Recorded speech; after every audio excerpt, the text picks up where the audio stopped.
लग्नबंधन भाग 11.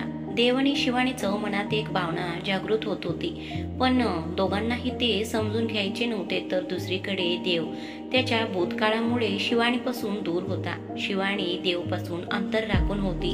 तन्वी, आजोबा, सौम्य आणि आरोही या तिघांनी आता त्या दोघांना एकत्र आणायचा निर्णय घेतले होते.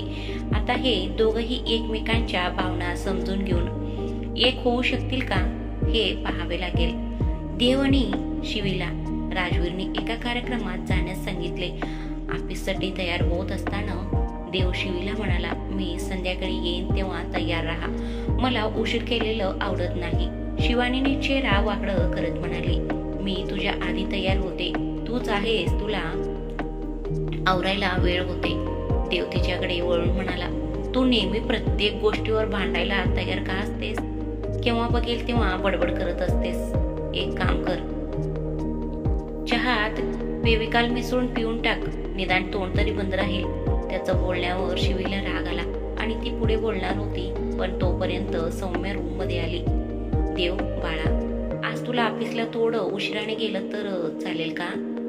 तुम्हा दोघांना कुलदेवीच्या देवळात जायचं आहे म्हणून. देव आईचा आदेश कधीच टाळत नाही म्हणून तो होकार दिला. देवने शिवीला तयार होण्यास सांगितला आणि 5 मिनिटात बाहेर यायला सांगितलं आणि तो पटकन उतरून खाली गेला. काही वेळाने शिवी तयार झाली आणि दोघही मंदिराकडे निघाले. दोघांनी मंदिरात येऊन पूजा केली आणि माताराणीला प्रदक्षिणा घातली आणि पंडितजींनी त्यांच्या दोघांच्या डोक्यावर हात ठेवून त्यांना आशीर्वाद दिले आणि म्हणाले, तुम्ही दोघं असेच सदैव सोबत आणि आनंदी राहा. तुमच्यावर कुठल्याही कधीही संकट येऊ नये. तुम्ही असेच आनंदाने आणि प्रेमाने जगा. त्यांचं बोलण्यावर अचानक दोघे एकमेकांकडे पाहत होते. तेवढ्यात देवचा फोन वाजला आणि त्याने पंडितजी त्यांच्या आशीर्वाद घेऊन तो तिथून बाजूला गेला. पंडितजी शिवानीकडे बघत म्हणाले, बाळा, तुझे नशीब त्याच्याशी जोडलेले आहे, पण तू त्याच्यापासून दूर गेल्यावरच तुझी किंमत त्याला कळेल. पंडितजींचं बोलणे शिवानीला समजले नाही. शिवी तिथून निघून गेली. देव ऑफिसला गेला आणि शिवीला घरी सोडला. संध्याकाळची टाइम. शिवीने आज पहिल्यांदाच वेस्टर्न गाऊन घातली होती, जो तन्वीने तिला घालायला लावली होती. आज ती खूप वेगळी आणि म्हणजे हॉट आणि खूप सुंदर दिसत होती. तन्वीने तिच्याकडे वरपासून खालपर्यंत पाहत म्हणाली, मेरी जान, काय मस्त दिसत आहेस तू. म्हणजे तू काहीही घालून कहर करतेस. सिरियसली, मी मुलगा असतो तर तुझ्याशी खूप आधी लग्न केलं असतं. तिच्या बोलण्यावर शिवी नाक मुरडत म्हणाली, तनू, काय बोलतेस? शांत बस हा. सगळे मस्ती करत शिवानीला तयार करत होते. 7 वाजले होते, पण देव येण्याची अपेक्षा नव्हती. शिवी वाट बघत बसली होती आणि ती देवची नक्कल करत म्हणाली, मला उशीर व्हायला आवडत नाही. वेळेवर आवरून थांब म्हणे. मी आवरून अर्धा तास इथे बसले आहे, पण तो अजून आला नाही. मग तो नंतर मला दोषी ठरवतो, तुला उशीर झाला म्हणून. तेवढ्यात एक नोकर आला आणि म्हणाला, मॅम, सर तुम्हाला बाहेर बोलवले आहेत आणि सर त्यांच्या गाडीत बसून वेट करत आहेत. त्यांचं बोलण्यावर शिवीने खिडकीतून खाली पाहिले आणि देवची गाडी बाहेर उभी होती. गाऊन व्यवस्थित हातात धरून खाली आली. जेव्हा शिवी बाहेर आली तेव्हा तो फोनवर बोलत गाडीचं बोनेटवर हात ठेवून उभा होता. 3 पीस सूट आणि डोळ्यांवरची काळी गॉगल. तो खूपच हँडसम दिसत होता. त्याला पाहण्यात हरवलेली शिवी किंचित तबकली, पण सावरण्यात यशस्वी झाली. देवची नजर तिच्यावर पडली. तोपर्यंत तोही तिच्याकडे बघतच राहिला. शिवी तिच्या गाऊनची काळजी घेत होती आणि देव तिच्या त्या नवीन लुकमध्ये हरवून जात होता. शिवीने नेव्ही ब्लू कलरचा इव्हनिंग गाऊन घातली होती आणि तिच्या गळ्यात एक छोटासा डायमंड नेकलेस घातली होती. हातात हिरवा चुडा. हातातले हिरवा चुडा तिला 6 महिने काढायचे नव्हते. आता तर फक्त 2च दिवस झाले होते लग्नाला. शिवानी देवजवळ आली आणि म्हणाली, हॅलो मिस्टर अग्निहोत्री, चला आता जाऊया, नाहीतर तुला खूप उशीर होईल. तसही मी तुझीच वाट पाहत होते. देव तसंच बडबडत गाडीत बसला आणि म्हणाला, हो, मला काम आहे, पण तुला काय असते? मी किती उशीर झालं तुझी वाट पाहतोय, तरीही तू किती घाईघाईत येत होतीस. आता मी पाहिलं ना तुला. शिवानी त्याच्याकडे रागाने पाहत आणि म्हणाली, तू खूप दुष्ट आहेस. खरंच तुझी चूक आहे आणि तू मलाच दोष देत आहेस. देव तिचं बोलण्यावर काहीच प्रतिक्रिया देत नाही, म्हणून ती दुसरीकडे तोंड करून बसली. काही वेळाने दोघंही इव्हेंट पार्टीला पोहोचले. पार्टी अप्रतिम होती. ही एक बँडची लॉन्चिंग पार्टी होती. शिवीकडे हात पुढे केला आणि शिवी त्याच्या हात धरून आत निघून गेली. मिस्टर देसाई आणि अभिनव देखील इथे आले होते आणि दोघंही त्यांच्याशी बोलू लागले. तेव्हा अचानक मागून आवाज आला आणि देव आणि शिवानी मागे वळले, पण पुढच्या क्षणी त्यांच्या चेहऱ्यावरील हास्य गायब झाले. शिवीने पाहिले तेव्हा तिला काहीतरी आठवले आणि आश्चर्याने तिचे डोळे विस्फारले. तिने देवकडे बघितली, ज्याच्या चेहऱ्यावर काहीच भाव नव्हते. तिने पटकन देवचं हात पकडली. शिवी मनात म्हणाली, हीच ती आहे जिच्याबद्दल तनूने आज सांगितली होती. आणि शिवानी काहीतरी विचार करू लागली. फ्लॅशबॅक. सकाळी तन्वी शिवीसाठी ड्रेस चॉईस करत होती, पण तिला काही चांगलं दिसत नव्हता आणि तिने शिवानी आणि देव ह्या दोघांचे वॉर्डरोब मध्ये जाऊन हुडकू लागली. मग देवच्या एक डायरी शिवीच्या पायावर पडली. शिवीने ती उचलून परत ठेवली, पण त्यात एक फोटो पडला. नंतर शिवीच्या लक्षात आल्यावर तिने ती उचलली आणि बघू लागली. त्या फोटोत एक मुलगा आणि एक मुलगी होते. त्या मुलाने मुलीच्या गळ्यात एक हात अडकवला होता आणि दुसऱ्या हाताने तिचं गाल वडत होता. चेहरा विचित्र करून मुलगी डोळे मोठे करून त्याच्याकडे पाहत होती. शिवीने देवाला ओळखली, पण त्या मुलीचं ओळख तिला लागलंच नाही. शिवानी तन्वीला फोटो दाखवत म्हणाली, तनू ही मुलगी कोण आहे? तन्वीने तो फोटो बघताच तिच्या चेहऱ्यावरचा राग वसरला आणि तो फोटो पाडून टाकली. तिच्या प्रतिक्रियेने शिवानी आश्चर्यचकित झाली आणि तन्वीकडे प्रश्नार्थक नजरेने पाहू लागली. आणि तन्वी तिला बसायला सांगितली आणि शिवानीचे हात पकडून एक दीर्घ श्वास घेत म्हणाली, ती दादाची ज्युनियर तापसी होती आणि तिने दादाच्या हाताखाली इंटर्नशिप केली होती. त्यामुळे बाबा पण तिला आपल्या कंपनीत ट्रेनिंग देण्यासाठी होकार दिले. त्याच वेळी त्यांच्यातील मैत्री कधी प्रेमात रूपांतर झाले ते कळलंच नाही. दादा तिच्या प्रेमात पडला नाही तर तो कुठल्याही मुलीला डोकं वर करून देखील पाहत नव्हता. तीच त्याच्या जवळ जाऊन त्याला प्रेमात पाडली. इथेच दादा खूपच चुकला तिच्या प्रेमात पडून. तेव्हा तो बाबांना त्यांच्या लग्नाचा विषय सांगताच बाबांनी देखील खूप खुश होऊन होकार दिले, कारण घरात त्यांच्या लग्नासाठी कुणालाही अडचण नव्हती. दादा खूप खुश होऊन ही आनंदाची बातमी तापशीला सांगण्यासाठी तिच्या घरी गेला, पण ती तिथे नव्हती. त्याला वाटले की ती दुसऱ्या दिवशी ऑफिसला येईल, मग ही आनंदाची बातमी तिला सांगू. पण दुसऱ्या दिवशी दादा ऑफिसला गेला तेव्हा ती ऑफिसला आलीच नाही. तापसी तिला सोडून जाऊन 1 महिना झाला. मग दादा पूर्णपणे कचून गेला. तो त्याच्या खोलीतच राहायचा, ना कुणाशी बोलत होता ना कुणाला भेटायचा. फक्त तापसीचे संपर्क करण्याचा प्रयत्न करत असायचा. त्याने आपल्या सर्व बॉडीगार्ड्स तापसीला शोधण्यासाठी ऑर्डर दिला. बॉडीगार्ड्स पण तिला शोधायला सुरुवात केली होती आणि तो पण त्याच्या परीने प्रयत्न करत होता, पण तिच्या काही पत्ता नव्हता. म्हणून तो स्वतःची हिंमत गमावला होता. एके दिवशी जेव्हा त्याला तापसीची बातमी समजली तेव्हा त्याचे मन दुःखी झाले आणि त्यांचे डोळे राग आणि द्वेषाने भरले, कारण तापसीचे लग्न झालं होतं. आणि हे ऐकून भाऊ आतून तुटून पडला. मी पहिल्यांदाच त्याला रडताना पाहिलं होतं, पण तो स्वतःला समजून घालून मन दगडासारखं घट्ट करून तेव्हापासून तो तिच्याशी संबंधित सर्व आठवणी पुसून टाकून स्वतःला पूर्णपणे कामात झोकून दिला. हा फोटो का ठेवला होता ते मला माहित नाही. म्हणूनच दादा प्रेमावर विश्वास ठेवत नाही. प्रेमाची भावना त्याची मनात आणायची त्याची इच्छा नाही. त्याच्या मनात फक्त राग आणि द्वेष भरला आहे. प्रेमाचं रूपांतर रागात झालेलं आहे. त्याचं मन आता दगडात झालेलं आहे. देवने तिला हे सर्व का सांगितलं? त्याला त्यांचे नाते का पुढे न्यावंसे वाटत नाही? तो इतकी प्रेमळ असून तो इतका कडक का आहे? हे शिवानीला आज जाणवले. तन्वी शिवानीचं हात धरून म्हणाले, यार मला वचन दे की तू दादाला कधीही सोडणार नाहीस. तू नेहमी त्याच्या सोबत राहशील. मला प्रॉमिस कर की तू कधीच दूर जाणार नाहीस. तिच्या बोलण्याकडे शिवी असहायपणे बघत होती, पण आज सगळ्यांना हसवणारी तुटून पडणारी तन्वीला ती पहिल्यांदाच पाहत होती. शिवीने तिला मिठी मारली आणि ती म्हणाली, वेडी आहेस का रडत आहेस? आणि मी तुम्हाला सोडून कुठेही जाऊ शकते. कुठे जाऊ शकते? आणि मी तुम्हा सर्वांना सोडून जाण्याचा विचारही करू शकत नाही. म्हणून ही तुझी अनमोल अश्रू जपून ठेव. तुझी विदाई करताना उपयुक्त होईल. आणि तिचं बोलणं ऐकून तन्वी तोंड वाकडं करत म्हणाली, पुढे काय होईल हे कोणालाच माहित नाही. पण आता मला तुझ्यासोबत खूप मजा करायची आहे आणि खूप आठवणी साठवायच्या आहेत. पण शिवानी दादाला तू कधीच एकटेपणा जाणवू देऊ नको. तो कडूस आहे, पण त्याला गोड बनवायचं पण कर्तव्य तुझेच आहे.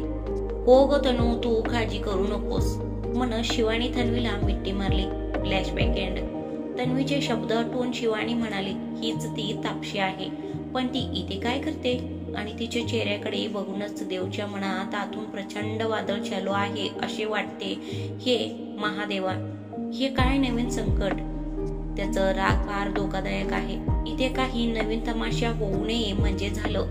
ती आपल्या महादेवाची प्रार्थना करत होती तेव्हा तापसी येऊन देवला मिठी मारली, जे शिवीला अजिबात आवडत नाही. ते पाहून तिला वडून देवपासून दूर फेकून द्यावे असे वाटले. तर देव भावविरहित उभा राहिला होता हे पाहून शिवीला आणखी राग आला की तो तिला स्वतःपासून का लांब करत नाही. तर तिला वाटले की आजपर्यंत त्याने तिचे फोटो जपून ठेवला आहे, म्हणजे याचा अर्थ आजही देव तिचे प्रेम विसरू शकला नाही. तिच्या मनात देवबद्दल असं काही विचार येत होते की आणि हृदयात एक कहर उठली होती. तिचे डोळे नम्म झाले होते. तिला आता तापसीची उपस्थिती अजिबात आवडत नव्हती. म्हणून तिने देवच्या हातातून आपला हात सोडवण्याचा प्रयत्न करत होती, पण देवने तिच्या हातावरची पकड आणखी घट्ट केला. तेव्हा शिवानी तोंड फिरवून उभी राहिली. देवने तापसीला धक्काबुक्की करून स्वतःपासून दूर केला आणि शिवानीला जवळ ओढून मिठी मारला. शिवानी आश्चर्यचकित होऊन डोळे मोठे करून फक्त त्याच्या मिठीत राहिले. तिला एक वेगळी शांतता जाणवली. देवने शिवीला आणखी घट्ट धरून ठेवला होता की तो कुठे आहे किंवा त्याच्याकडे कोण पाहत आहे या सगळ्याचं न विचार कर. तो समोर उभ्या असलेल्या तापशीच्या डोळ्यात तिरस्काराने पाहत म्हणाला, मिस, पहिली गोष्ट, मला स्पर्श करायचं किंवा माझं जवळ यायचं अधिकार फक्त माझ्या पत्नीला आहे आणि कुणीही मला स्पर्श केलेलं हे मी सहन करू शकत नाही. त्याचे हे बोलणे ऐकून शिवीचं ओठांवर अचानक हसू उमटले. देव तिथेच अजून तिला जवळ ओढून मिठीत घेऊन उभा होता आणि तापसीला उत्तर देत होता, मी कुणाला ओळखत नाही, त्यांना मी जवळही येऊ देत नाही. मग तू मला स्पर्श केलीस तेव्हा कुणाला विचारलेस? आतापासून चुकूनही मला स्पर्श करू नकोस. असं म्हणत तो शिवानीपासून वेगळा झाला आणि तिचं हात धरून पुढे गेला. तापशी फक्त तोंड उघडून त्याच्याकडे पाहत राहिली आणि काही वेळाने तीही तिथून तिच्या मैत्रिणीकडे निघून गेली. देव शांतपणे बसून ज्यूस पीत होता, पण शिवानीला देवचा विचार करून तिच्या हृदयाची धडधड बुलेट ट्रेन सारखी चालू होती. ती टेबलावरच्या ज्यूसचे ग्लास बोटाने फिरवत होती. तिला पाहून देव म्हणाला, शिवानी, ज्यूसचे ग्लास कशाला फिरवत आहेस? तुझे ड्रेसवर पडेल ना. त्याचं बोलण्यावर शिवानी शुद्धीवर आली आणि पटकन ज्यूस पिऊ लागली. तापसी बार काउंटर जवळ उभा राहून देवकडे बघत होती. तो शिवानी सोबत बोलत होता आणि देवकडे बघत म्हणाली, देव, मला माहित आहे की तू आता माझा तिरस्कार करतोस आणि मी गुन्हा केले आहे. शिक्षा व्हायलाच हवी मला, पण एकदा माझं बोलणं ऐक. तुला वाटते असं काहीही नाही. तू फक्त एक बाजू पाहून तू विचार करून निर्णय केला आहेस, पण दुसरी बाजू जाणून घेतल्याशिवाय तू कसं निर्णय घेतला आहेस? देव. तिचं बोलण्याचं देववर काहीही परिणाम झाला नाही, कारण फक्त त्याच्या डोळ्यात तिच्याबद्दल राग, तिरस्कार होता.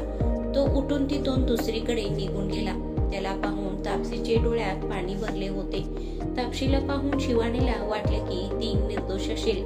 ती पुढे होऊन तापशीला बसवत म्हणाली, हॅलो, माय सेल्फ, मी मिसेस शिवानी देवांश अग्निहोत्री, देवची बायको, आणि मला माहित आहे तुम्ही कोण आहात. पण आता मला त्याची देणं घेणं काहीही नाही आहे. तुमची काय अडचण होतं हे माहित नाही, पण माणसाचे हृदय एकदा तुटल्यावर ते पुन्हा जोडणे कठीण आहे. मी ऐकले आहे की देव तुमच्यावर खूप प्रेम करत होता, पण तुम्ही सुद्धा त्याच्यासोबत बरोबर केले नाही. तुम्ही त्याला काहीही न सांगता त्याला सोडून निघून गेले आणि तुम्ही कुठे गेले, काय करत होते त्याची काही पत्ताच नव्हती. तुम्ही परत आले केव्हा तुमची लग्न झाले होते. अशा परिस्थितीत अशी प्रतिक्रिया येणे स्वाभाविक आहे.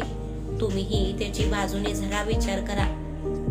हो, माझी नईलाज होती की मला हे करावं लागलं, पण आता देव त्याच्या आयुष्यात पुढे गेलाय याचा मला आनंद आहे. नाहीतर मी देवला फसवलं या अपराधीपणाने मी मरून गेले असते.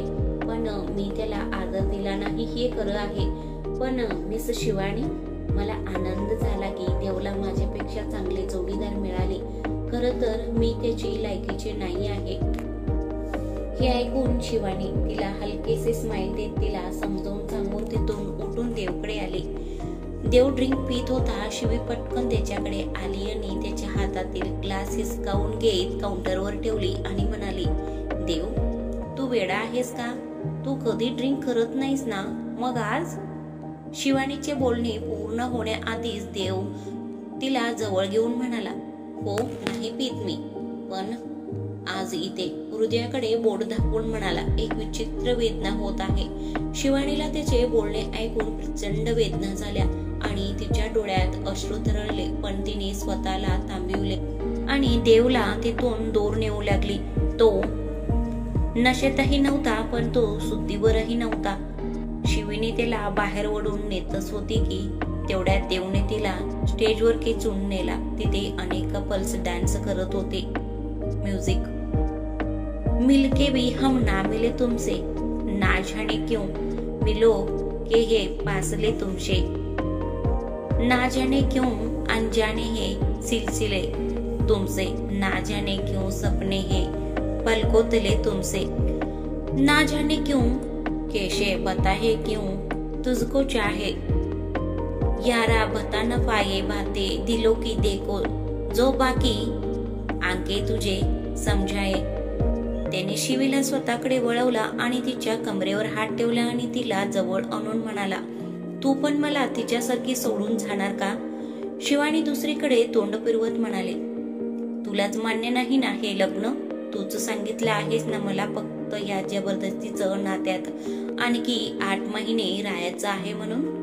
तिचं बोलण्यावर देवने तिला जवळ घेतला आणि तिच्या डोळ्यात पाहत म्हणाला, हा, मी तुला सांगितलं होतं, पण या 1 महिन्यात तू वेगळ्या ठिकाणी जागा केली आहेस. तू कुठे जागा केली आहेस हे मला माहित नाही, पण आता तू माझ्यासाठी खास आहेस हे मात्र मला चांगलंच माहित आहे. त्याचं बोलणं ऐकून शिवानीला हायसे वाटले, पण पुढच्याच क्षणात देव अर्ध मध्यधुंद अवस्थेत आहे आणि काही बोलत आहे या विचाराने ती उदास झाली. मग पुढे होऊन शिवी त्याची तोंड बंद करत म्हणाली, देव, तू कधीपासून इतकं बोलायला लागलायस? आता तू शांत राहा आणि जास्त काही बोलू नकोस. कोणी कुठेही जाणार नाही, पण आता आपण घरी जाऊ हे बोलून तिने समरला फोन करून गाडी आणायला सांगितली. काही वेळाने समर तिथे गाडी घेऊन आला आणि शिवानीला धीर देत म्हणाला, काय झालं शिवानी? आणि ड्रिंक्सचा वास येत आहे. देव प्यायला आहे का? हो दादा, देव ड्रिंक घेतला आहे, पण शिवानी तो कधीच ड्रिंक करत नाही. हो, तू त्याला घेऊन चल, मी तुला गाडीत सांग. शिवानीचे बोलणे ऐकून समर देवला गाडीत बसवला. देव शिवानीच्या मांडीवर डोकं ठेवून झोपी गेला. शिवानी, आता तरी सांग काय झालं? समर पुन्हा शिवानीला विचारला. तेव्हा शिवानीने त्याला आतील सर्व काही गोष्टी सांगितली आणि समरला हे ऐकून खूप वाईट वाटलं. शिवानी देवकडे बघत म्हणाले, समर, प्लीज आमच्यासाठी एक काम कर, आम्हाला त्यांचा फार्म हाऊसवर सोड, कारण अशा अवस्थेत आम्ही घराकडे गेलं की विनाकारण सगळ्यांची काळजी वाढेल. तिचं बोलण्यावर समरने गाडी दुसरीकडे वळवला आणि काही वेळाने ते सर्वजण देवच्या फार्म हाऊसवर पोहोचले, जे एक छोटेसे फार्म हाऊस होते. समरने देवला खाली घेऊन खोलीत झोपवला आणि तिथून निघून गेला. शिवानी थकली होती म्हणून तिने न डगमगता तन्वीला मेसेज केली आणि सोफ्यावर बसली. देव आरामात झोपला होता आणि शिवी सोफ्यावर बसलेल्या ठिकाणी झोपलेली होती. अजूनही ती तिच्या रात्रीच्या कपड्यात होती. सूर्याचा प्रकाश देवच्या चेहऱ्यावर पडला आणि त्याने ओसासा टाकत डोळे उघडला आणि जेव्हा त्याने डोळे उघडला तेव्हा त्याला डोकं जड झाल्यासारखं वाटत होतं. त्याला वेदना होत होत्या. खोलीकडे पाहिल्यावर तो म्हणाला, मी इथे काय करतोय? आणि काल रात्री पण माझ्या जखमा ताज्या करायला ती इथे का आली आहे? आणि शिवी? तो पुढे काहीच बोलू शकला नाही, कारण त्याची नजर समोर सोफ्यावर झोपलेल्या शिवीकडे गेली आणि देव तिच्याकडे बघत होता. काल शिवीला मिठीत घेतल्याची आठवण झाली आणि अचानक चेहऱ्यावर एक हसू उमटलं. तो उठला, पण डोकं फिरू लागलं म्हणून तो खाली बसला. शिवीने एक सुस्कार टाकून डोळे उघडले तेव्हा तिला समोर बेडवर डोकं धरून झोपलेला देव दिसला आणि ती पटकन उठून त्याच्याकडे गेली आणि म्हणाली, देव, आता ठीक आहेस ना तू? त्याला पाहून शिवी घाबरली आणि देव अर्धवट सुतीत आहे असे वाटले तिला. शिवीने पुढे येऊन त्याला स्पर्श केली आणि पाहिले की देवचे शरीर आगीसारखे जळत आहे. ती घाबरून देवला झोपायला लावली आणि त्याला ब्लँकेटने झाकले. तिने पटकन समरला बोलवून घेतली आणि देवसाठी थंड पाण्याची पट्टी आणायला गेली आणि अर्ध्या तासाने समर डॉक्टर सोबत आला आणि डॉक्टरांनी देवला तपासले. देवला असे पाहून ती काळजीत आणि घाबरली होती हे शिवीचं चेहऱ्यावरून स्पष्ट दिसत होते. काही वेळाने डॉक्टर बाहेर आले आणि म्हणाले, मिसेस अग्निहोत्री, काळजी करण्याची काहीच गरज नाही.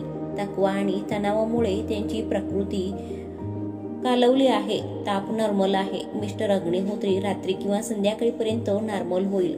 हे औषधांना मी निघत आहे. शिवीने त्यांना थँक्स म्हणाली आणि डॉक्टर तिथून निघून गेले.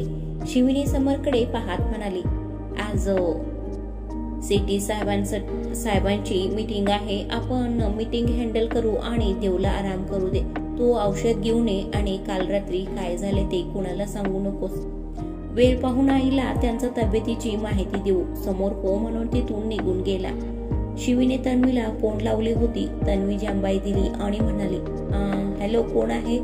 यार, एवढ्या पहाटे? अगं, मी शिवानी. 8 वाजले, अजून झोपली आहेस का? तू हॉस्पिटलमध्ये जाणार नाहीस का? तिचा आवाज ऐकून तन्वी उठून बसली आणि म्हणाली, अरे यार मेरी जान, तू आहेस? तसे काल तुम्ही खूपच मजा केली असेल ना? तुम्ही दोघंही रात्री घरी आले नाही. तुम्ही दोघे तिथे काय करत होता? तिचे म्हणणे ऐकून शिवी म्हणाली, थांबव तुझं मूर्खपणा. केव्हा बघेल तेव्हा नेहमी असल्या गोष्टी भोवती फिरत असतेस का? तू रोमॅन्टिक कादंबऱ्या वाचणं कमी कर.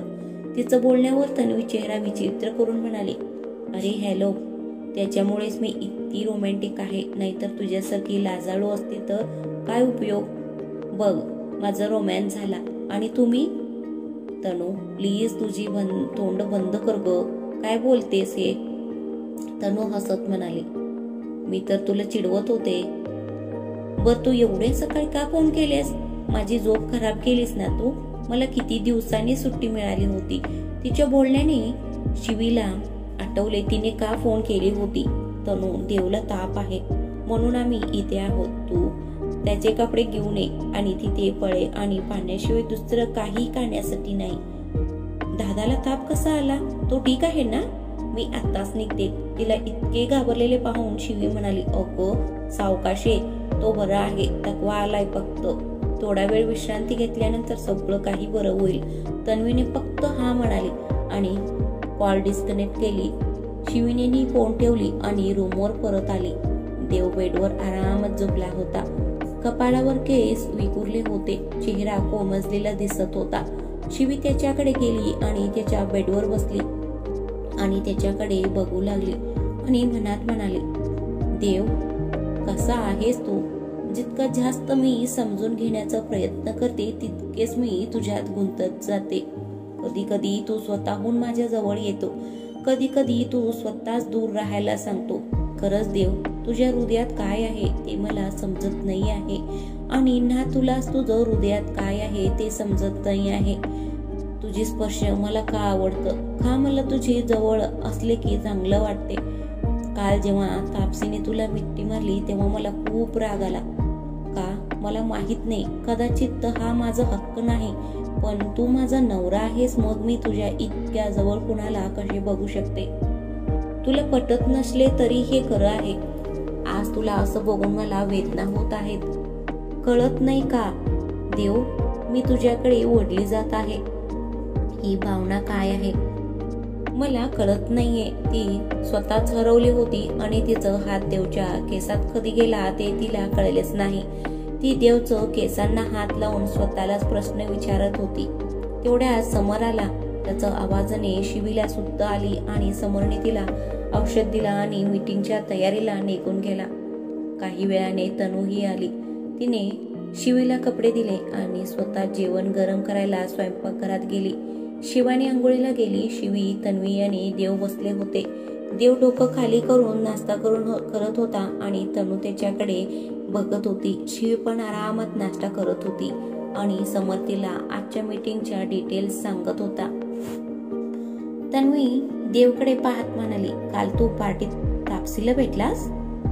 हे ऐकून देवचे हात थांबले आणि शिवी सुद्धा तनूकडे पाहू लागली. मग शिवानी समरकडे बघितल्यावर त्याने मान खाली घालून म्हणाला, शिवानी, ते मी तिच्यापासून काहीही लपवू शकत नाही, विशेष खास म्हणजे देवचं विषयाबद्दल.